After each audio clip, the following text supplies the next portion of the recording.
Thank you. Yeah, so can everybody see my screen? Looks good.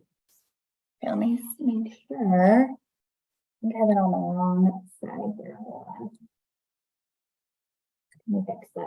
In the meantime, what I will tell you guys is that insurance is completely different than the fire hardening guidelines. So there's a lot of misconceptions that it is the same thing, that if your home requires a fire hardening form or an inspection out from the city.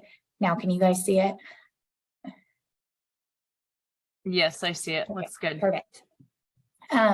So there's a really big myth that if your property requires an inspection from the city or the fire hardening guidelines, that you're going to have a really hard time getting wildfire insurance for the property.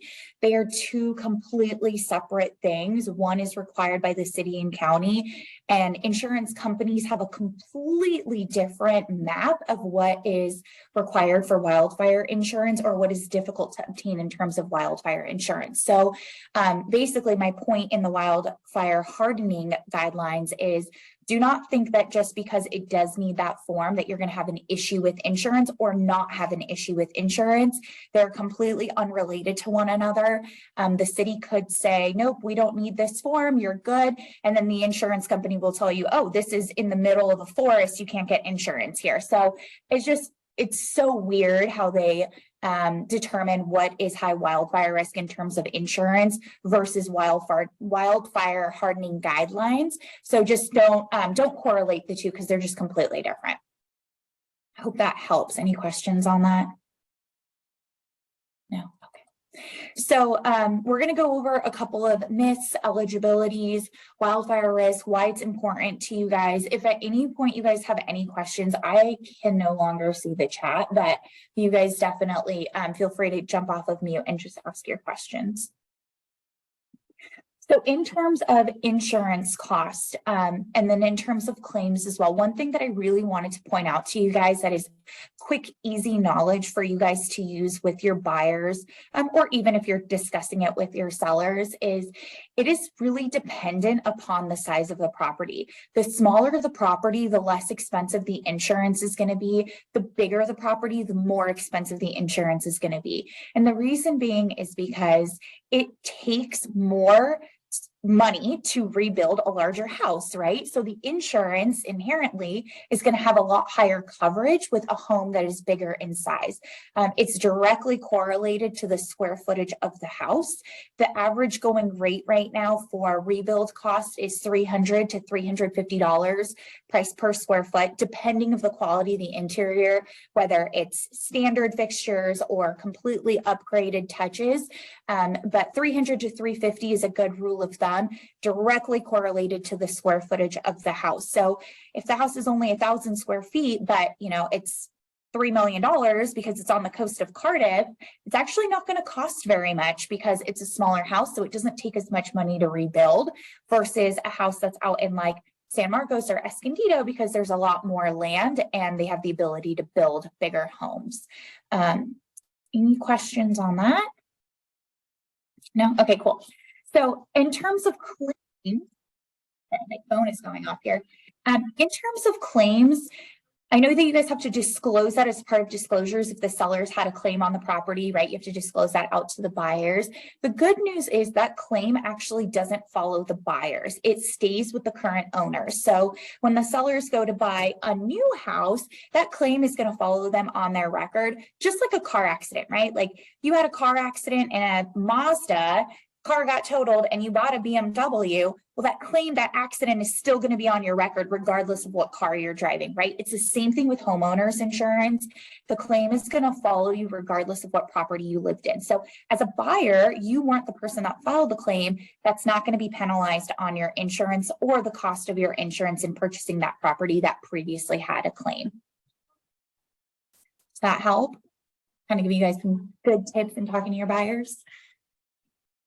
So additionally, that does also include buyers were renters. If they did ever file a renter's insurance claim, that does also get held against them, and it does move over to the new property that they are purchasing. So that's something to keep in mind as well.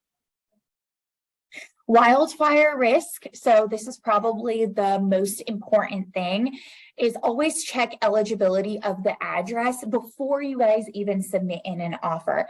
This is really important to know whether or not you're going to have an issue with insurance, if it's going to affect their debt to income ratio, if they're going to have to go through California Fair Plan. So while that's not necessarily your responsibility, right, debt to income ratio or what the premiums are, it does affect you because that's the difference between those buyers being able to close on a deal or open escrow versus not being able to. So even if they haven't talked about it with their lender yet, you know, have a pre-approval, but they haven't brought up the address to their lender yet, as their realtor, shoot me a text. I don't need the buyer's name. I don't need any information other than the address of the property. It literally takes me less than 30 seconds to be able to let you guys know if there's going to be an issue with the property or not. And I actually want to be able to show you guys that right now. So what I'm going to do is I'm going to minimize this and I'm going to get in my system here to, in case anybody has an address, just for you guys to be able to see how easy it is.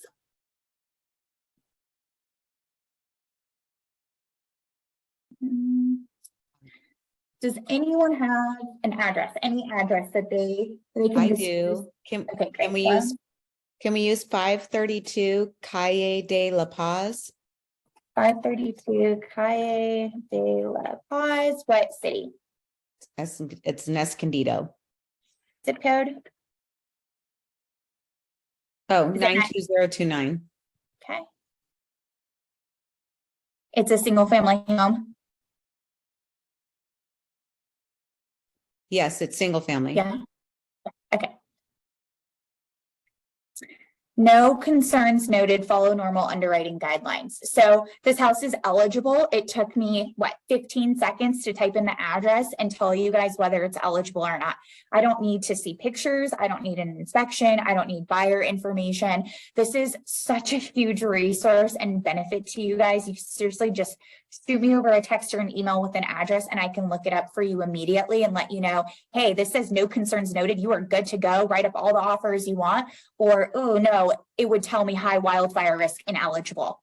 So if State Farm can't write it, basically your only other option is California Fair Plan, as all companies are having a really hard time with wildfire risk and State Farm's basically the last man standing. So does that help? Does anybody else have an address just for fun? No? Yeah, 800 Grand Avenue, Carlsbad.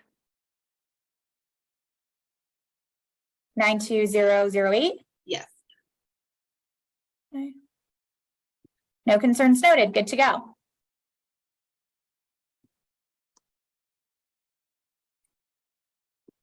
So it's really important for you guys to, let me get this back up. It's really important for you guys to check the address because if it does say high wildfire risk, there's a really big chance that there's going to be an issue with the offer, or use it as a negotiating tool. How many times do the sellers offer a 1-year home warranty or a repair costs or this or that? Why can't sellers use credits to go towards first year's homeowners insurance premiums? Why can't buyers ask for that in closing credits or as a negotiating tool? So utilize insurance. Insurance and debt to income ratio is the only thing that can be adjusted, right? Your taxes can't change. The price of the home can't change.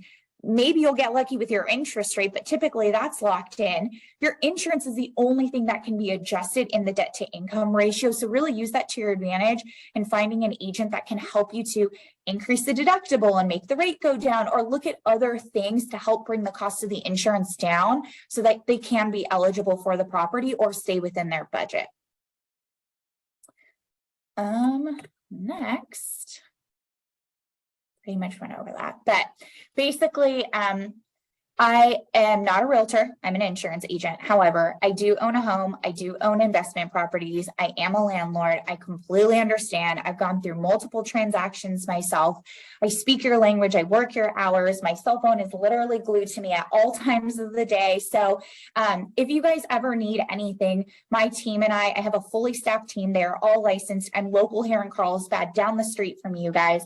We can get out evidence of insurance same day. No other company can do same day binding. Literally, day before escrow and day before closing and somebody forgot to get their insurance, we can bind right then and there and send it over for escrow to close. So if you guys need anything, feel free to reach out, and here is my contact information. So screenshot it, whatever you want to do. And basically at this point, I'm happy to answer any questions that you guys might have. Yeah, I have a quick question. Is home insurance, so kind of like, for example, with car insurance, you can always call in and adjust your rate even after you've bought the car and, as time goes on. Is it kind of similar with homeowners insurance? Is that something that after you close escrow, you can go in and adjust? Totally. And yeah, and this is a conversation that I typically have in more depth with lenders, but it's also good for you guys to know. Somebody can come to me. I have a lot of lenders that come to me and say, hey, I have a buyer and they're on the cusp of their debt to income ratio. I need this policy to be under X amount of dollars a month. Okay, no big deal. And I make it very clear to the customers, hey, this is what you need in order to close escrow. However, this is what I recommend for you. I can't force you to buy this type of policy, but this is what I recommend after you close escrow. If this is in your budget, call me. They can't take the house away from you at that point, and we'll adjust it back up. A common one is like deductibles, especially to close escrow. They might need, a $5,000 or $10,000 deductible, but as a brand new homeowner, you just put all of your money down into closing costs and your down payment. And so if a claim did happen within that first year, even, you probably wouldn't have that $10,000 to afford in the event of a claim. So we can always adjust that deductible back down once closing has happened. Gotcha. I have a question. That's helpful. I might be reaching out to you after this call. So Yeah. thank you. Yeah. I have a question. Sure. So do you see issues? Because I had a client just run into this with the age of roofs. So for instance, it's a tile roof. The house is built in 1982. It's approaching the end of its life. And they were getting several insurance companies that were telling them they couldn't insure something if the roof had less than 10 years of life in it. And I hadn't heard that before.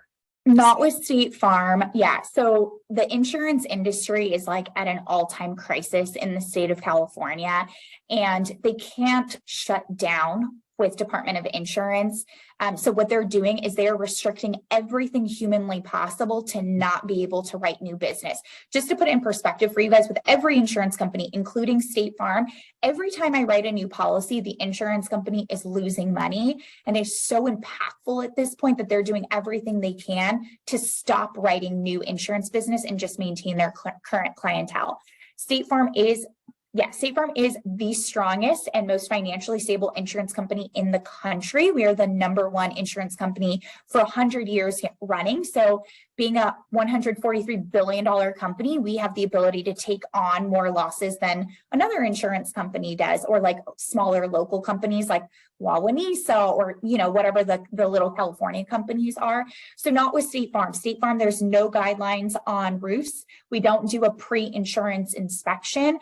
After we've already bound the policy, after closing has already happened, they do come out and they do an exterior inspection of the house, just to make sure that the house isn't like broken windows and boarded up doors or things like that, where it's like completely deteriorated. But no, there's no restriction on like a 10-year roof guideline or a 30-year roof guideline or anything like that. As long as the roof isn't like completely off the house, we're not going to have an issue with it. Doesn't matter the age of the roof. Great. Thank you. Mm-hmm. What does the process typically look like? Say if we go into escrow with the client and they need homeowners insurance. So as soon as escrow opens, is that when we start reaching out to you guys, and what does that process kind of look like? Yeah, so you can actually reach out to the insurance agent even before escrow opens to get a quote on the property, because a lot of times if it is especially in Escondido, if it's a bigger home, the prices are going to be a lot more expensive, or San Marcos or Ramona or Poway or anything like that. And so if the lender has already told the buyer hey, here's your estimated mortgage payment because they potentially are locked in or they've gotten a pre-approval or whatever, they may have a certain amount in mind for their insurance. So whether it be $100, $150, $200, and then they get a policy for $600 a month, that's not within their budget. Why would you put it in an offer on a property, get your buyer's hopes up, and now you just completely crushed it, right? And there's ways to work around it. So there's always solutions, but if you just know it's completely out of their price range, there's no point in even putting your buyers through that emotional roller coaster once they're already in escrow. If they know there's no debt to income ratio, they don't have a budget, then yeah, just contact us as soon as escrow opens. That way we can get the insurance documents out as soon as possible. The lender has to approve the insurance documents by the underwriter. So basically what the process is, they come to me, I have to get their name and date of birth at that point. I quote it up for them. If they like it, I send the quote over to the underwriter. The underwriter then has to send me back, or the lender has to then send me back what's called a mortgagee clause. And that's the name of the bank and the loan number, estimated closing date, right? I send that information back to the lender. The lender has to get it approved by the underwriter. The underwriter has to say yes or no, and then all the documents can get sent to escrow. So I can do it all in one day. I prefer not to do it all in one day because it's very stressful for the buyer for me to have to call them back and forth and the lender multiple times in one day. But yeah, as soon as escrow opens, or even before escrow opens, they can definitely get a quote. Okay, thank you.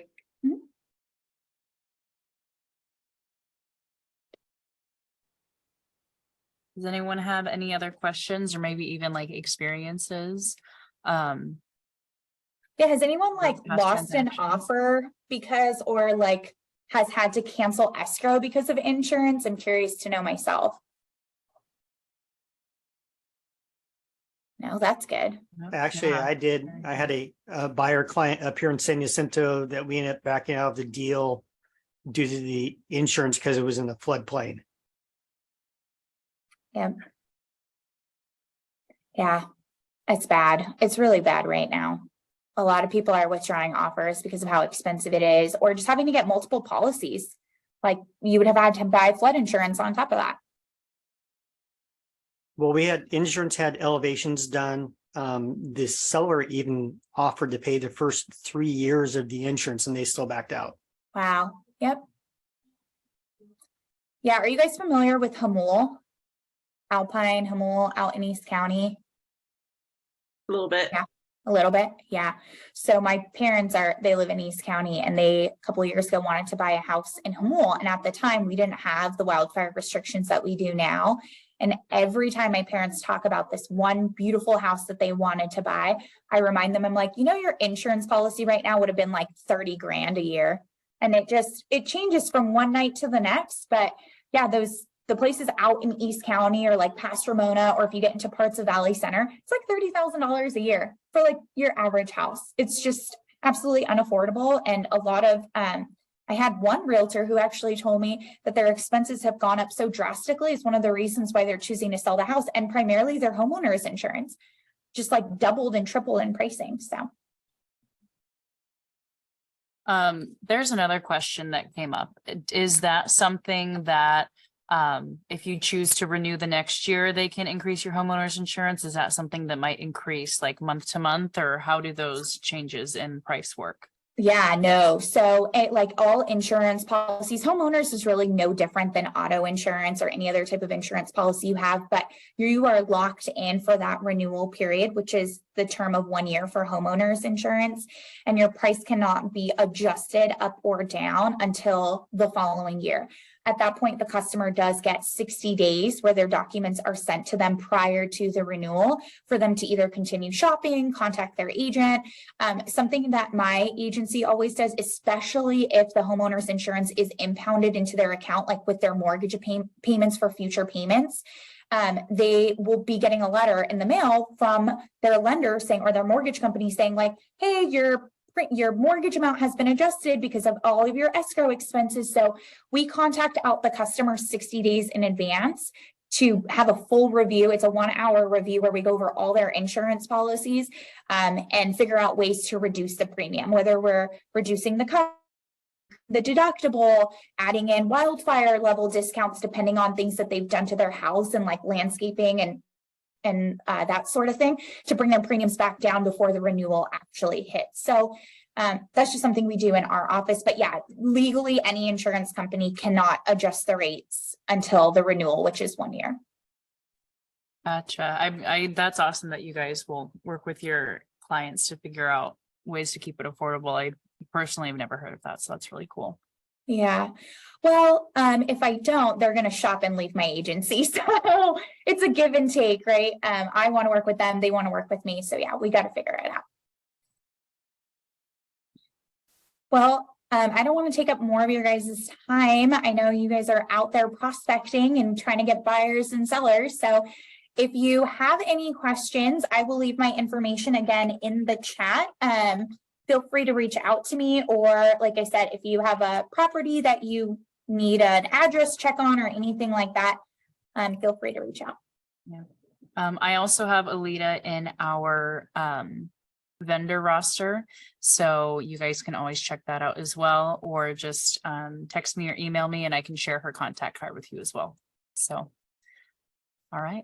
Thank you so much, Alita. I really appreciate your time. Thank you for joining us. Of course. Bye. Have a great day. Bye. Bye.